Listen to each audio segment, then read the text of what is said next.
Yeah, my name is Geir Nustad. I'm an artist and glassblower.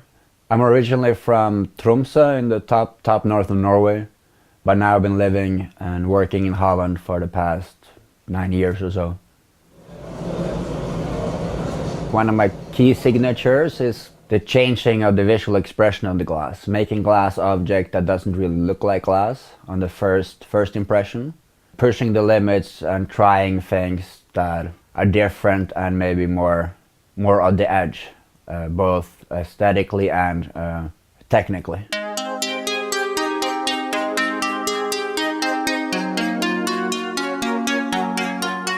Yeah, the exhibition, it will be a reflection on my origin, where I'm from, the cultural and geographical inheritage I have from there. It's a part of the Sami area of Norway, and I'm also questioning and reflecting on my connection to that culture. It's had a quite dark undertone, also because of the treatment of the Sami people from the government. As more or less all indigenous people, they are getting used and abused and pushed down, taking away their culture.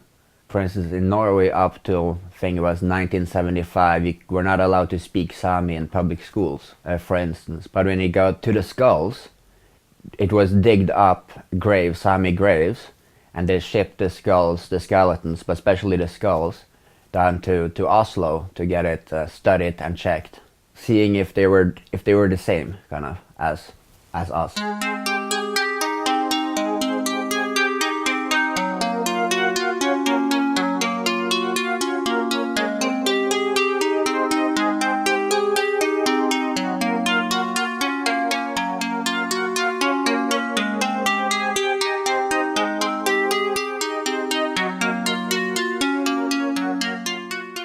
Sculptural work, especially when making something like a skull, you have to work on a lot of details.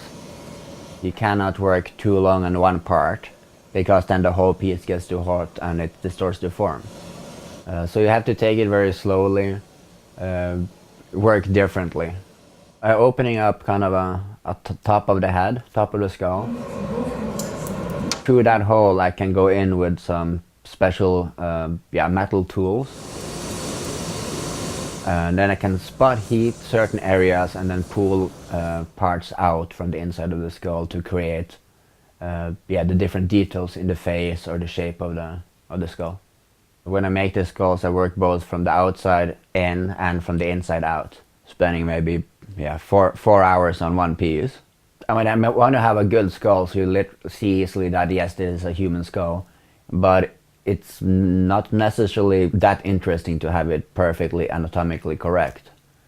Just I think also as a comment on what was happening. Why were they measuring? So they are not anatomically correct. They are all a bit off.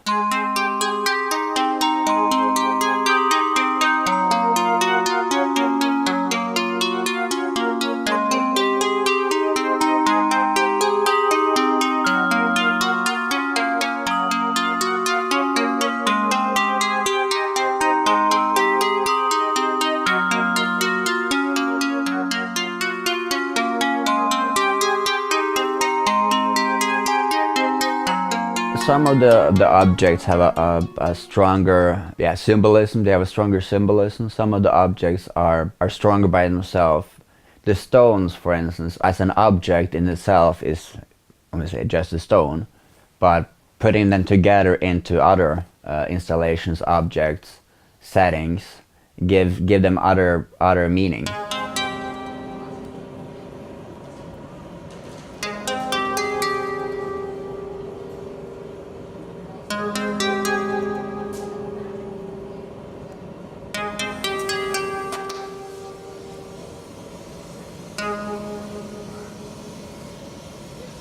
During the process, especially now for these stones and for these installations, I have also had the time to experiment a bit.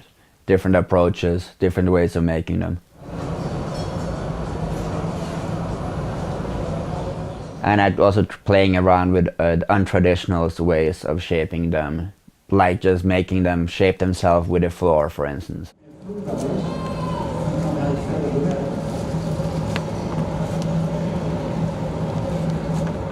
the years of experimenting with it and working with it and know, at least to a certain degree, what happens if you do this or do that. As long as the glass is hot, it usually just changes the shape. You're not able to break it because it moves too much, it's too soft. It's merely then when it's cold, it will break if you smash it in the floor. But that's also the beauty with a hot glass. You can do more or less anything with it. And that's one of the things I also love about the material glass. You can have it transparent, opaque, use the liquidity of the movements. When you can cool it so it freezes that liquid movement, changing the visual expressions of it. It's, for me, it's like it's a limitless way of working with the material. Before I powder them up and make them the texture look like not recognizable as glass anymore, to give them the real kind of stone expression.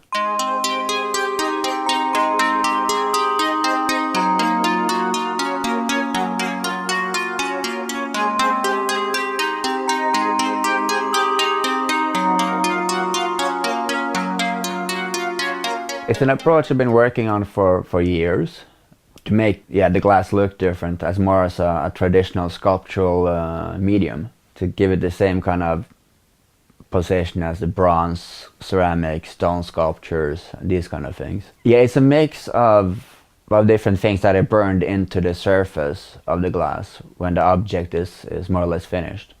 And during the cooling process it starts a reaction, and it both reacting with each other and also eating into the surface of a glass. So the objects are still changing after they're finished. After my hands are finished with them, they're cooled, they're cold work, they're finished, the textures will still keep on changing.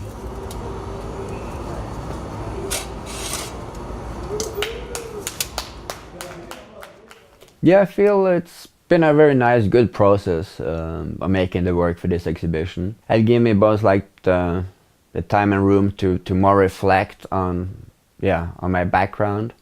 A lot of things that I've been kind of wondering about, and for myself I can now explore more, and by making artwork to show others, you raise different questions for yourself.